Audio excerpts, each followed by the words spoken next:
Welcome to ஓவிஎஸ்கே. இன்னைக்கு Sunday special என்ன தெரியுமா?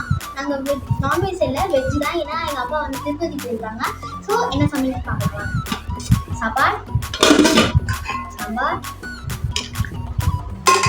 அப்புறம் வந்து முட்டைக்கடலை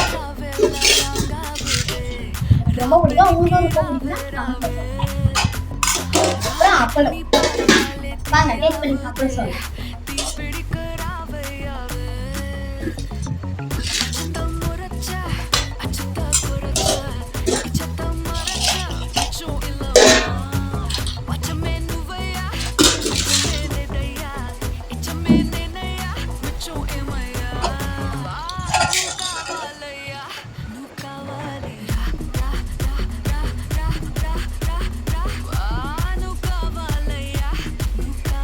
நல்லா இருக்கும். உங்களுக்கும் உருளைக்கிழங்கு ரொம்ப பிடிக்கும்.